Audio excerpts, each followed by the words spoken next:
Have you ever wondered what it would feel like if part of your life simply vanished from the calendar? Not metaphorically, not emotionally, but literally erased. Because in the late 1500s, something very strange happened to time itself.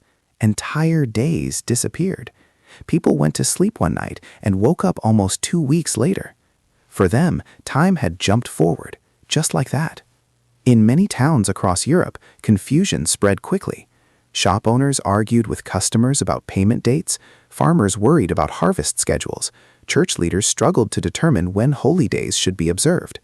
And ordinary people believed something had been stolen from them, 11 days of their lives. It may sound unbelievable today, but the truth is that for centuries, humanity had been measuring time incorrectly. The mistake was small at first, almost invisible, but over hundreds of years it slowly pushed the calendar further and further away from the natural rhythm of the Earth, and eventually the error became impossible to ignore. To understand how this happened, we have to go back more than 2,000 years to ancient Rome. Before the modern calendar existed, timekeeping was chaotic. Different regions followed different systems. Some calendars followed the moon, others the sun, and many were heavily influenced by politics. Leaders sometimes changed the calendar simply to extend their time in office. This confusion became such a problem that one of Rome's most powerful rulers decided to fix it once and for all. His name was Julius Caesar. In 46 BC, Caesar introduced a completely new calendar designed with the help of astronomers. It was simple and logical. A year would last 365 days, and every 4 years an extra day would be added. This became known as the Julian calendar. At the time, it was considered a masterpiece of organization. The Roman Empire adopted it, and as Rome expanded, the calendar spread across Europe and much of the Western world. For generations, people believed it worked perfectly. But hidden within that system was a tiny flaw. The Julian calendar assumed that Earth takes exactly 365.25 days to orbit the Sun. In reality, the orbit takes about 365.2422 days. That difference is less than 11 minutes per year. 11 minutes doesn't sound like much. In a single lifetime, you might barely notice it. But over centuries, those minutes quietly accumulated. By the Middle Ages, the calendar had drifted several days away from the actual solar year. Spring festivals were no longer aligned with the real arrival of spring, and religious leaders began to notice something troubling. One holiday in particular was becoming difficult to calculate: Easter. In the Christian world, Easter was the most important celebration of the year. Its date depended on the position of the spring equinox, which marked the beginning of spring in the northern hemisphere. But because the calendar had slowly drifted, the equinox was now occurring earlier than the calendar indicated.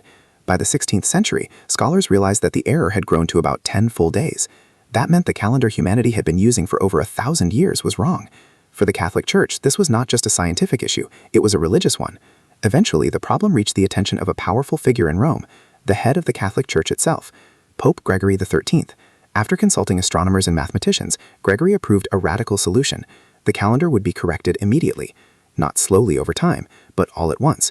To restore the alignment between the calendar and the solar year, 10 entire days would be removed. Imagine being told that several days of your life would simply disappear. That is exactly what happened in 1582. In countries that accepted the reform, the day after October 4th would no longer be October 5th. Instead, the calendar would jump forward. The next day would suddenly become October 15th. 10 days erased, gone forever. For governments and astronomers, the change solved a mathematical problem. But for ordinary people living through it, the experience felt deeply unsettling. Rumors spread quickly through cities and villages. Some believed authorities had stolen days from their wages. Others feared the change meant the world itself was somehow out of balance. And the most surprising part? Not every country agreed to follow the new calendar. Some nations accepted the reform immediately. Others refused, which meant that for a time, the world was literally living in 2 different calendars at once. And that is where the real story begins, because the fight over the calendar would last for centuries, and it would eventually create something even stranger, an entire year that never truly existed. After 1582, life for ordinary people became confusing in ways we can barely imagine today. In Italy, Spain, Portugal, and Poland, the new Gregorian calendar was adopted almost immediately. People went to bed on October 4th and woke up on October 15th. 10 days simply vanished. But in other countries, including England, Scotland, and much of Northern Europe, the reform was refused. They clung to the old Julian system, insisting that the Pope had no authority to change time itself. This created a bizarre situation. In some parts of Europe, October 10th existed. In others, it had been erased. Travelers moving between nations would sometimes arrive on a different date than their hometown considered today. It was a strange, almost surreal experience. People had to adapt quickly. Some workers demanded extra wages for the lost days. Farmers worried the sudden shift would ruin planting schedules. Scholars had to recalculate the dates of religious festivals, astronomical observations, and legal contracts. And yet, despite the chaos, few understood why it had happened. The explanation was technical, buried in mathematics and astronomy. Most people only knew that something had gone wrong with the calendar, and they were living through history's first forced time jump. Over time, the reforms spread across Europe, but not without resistance. England, for example, refused to adopt the Gregorian calendar until 1752. By that point, the calendar had drifted 11 days out of alignment with the solar year. Imagine living in a country where your neighbors are celebrating October 1st, while across the border, it's October 12th. Travelers, merchants, and diplomats constantly had to adjust to this strange temporal mismatch. And Americans? Well, at that time, most of what is now the United States was still under European colonies. The calendar debates followed the settlers across the Atlantic. In British colonies, people continued using the Julian calendar for decades, even as France, Spain, and other nations had already switched. Imagine Thanksgiving, Easter, or local festivals taking place on different days, depending on which calendar your town followed. It created confusion, tension, and sometimes even humor. People joked about losing their days and living in limbo. But beneath the jokes was a deeper truth. Humans had realized that time itself was not as fixed as they thought. The year had become negotiable. Months could be added or subtracted, and entire days could disappear. Some conspiracy theorists even whispered that the church had a hidden motive. Why remove 10 days at once? Was it purely mathematical, or was there a more subtle form of control at work? After all, changing the calendar altered religious festivals, payment schedules, and even official records. It was a subtle reminder. Institutions could manipulate not just laws, but time itself. In fact, this period sparked stories and rumors that would last for centuries. Some claim that people's memories of the missing days were vague, almost dreamlike. Letters from the era sometimes mentioned the days that disappeared, as though the world itself had skipped ahead.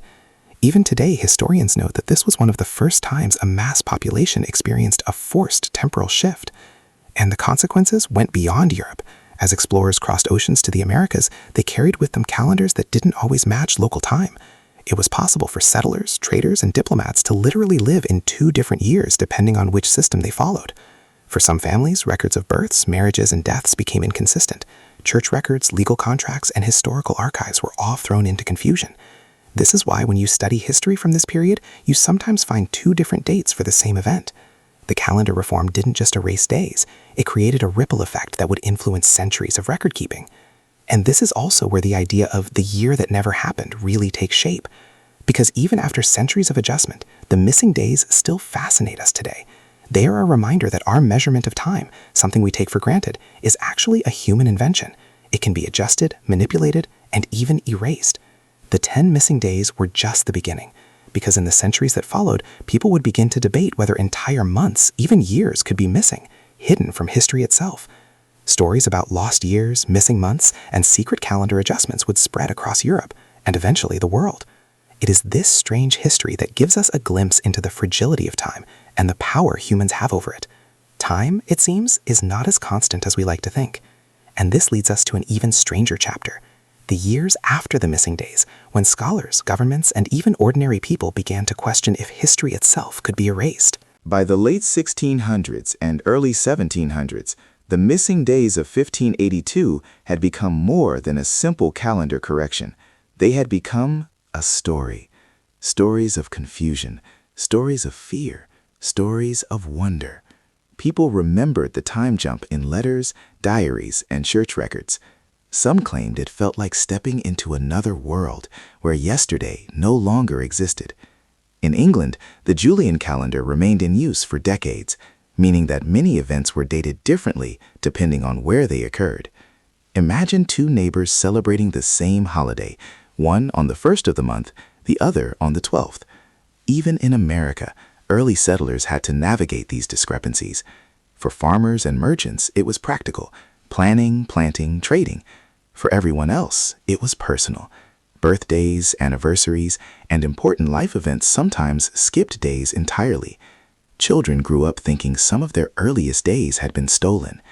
Letters between family members in different countries sometimes recorded the same day differently, leaving historians today scratching their heads.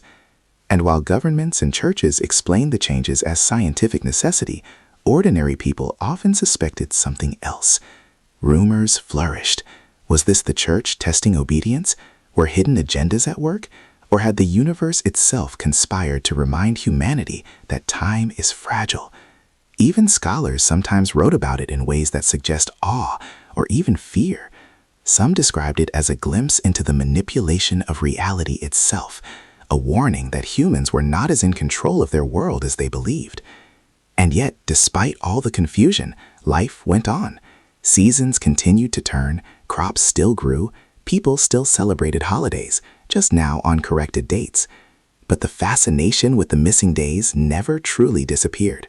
Writers, poets, and thinkers reflected on the experience. They wondered how it must have felt to have days literally erased from memory and record. Some even speculated, could entire years be lost or hidden? Could history itself have gaps that we will never fully understand? The idea of a lost year became more than a story about calendars. It became a symbol of the limits of human understanding, a reminder that even something as rigid as time can be bent by human decisions. And if 10 days could disappear, who is to say other anomalies haven't occurred? Hidden histories, lost documents, forgotten empires, all of them are whispers of the same truth. History is not always complete. Some events, some people, even some entire periods of time may have been quietly erased from the record. Which brings us back to the question we started with. What would it feel like to realize that a part of your life, your world, had been stolen? For the people in 1582, it was a sudden, jarring reality. For us today, it is a story, a mystery that reminds us to question everything we assume about the past. The 10 missing days of 1582 may be the most famous example of lost time, but they are far from the only one.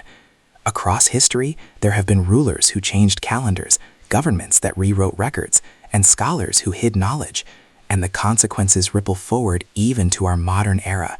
It teaches us to look closer, to question timelines, and to consider what might have been erased or forgotten. Because history, just like time, is not always as solid as we believe, and sometimes it disappears entirely. So next time you check a calendar, or mark a birthday, or plan a holiday, remember, time is precious, time is fragile, and history can sometimes vanish without a trace. The year that never happened is still with us today, in stories, in records, and in the questions it leaves behind. And maybe, just maybe, there are more missing days waiting to be discovered.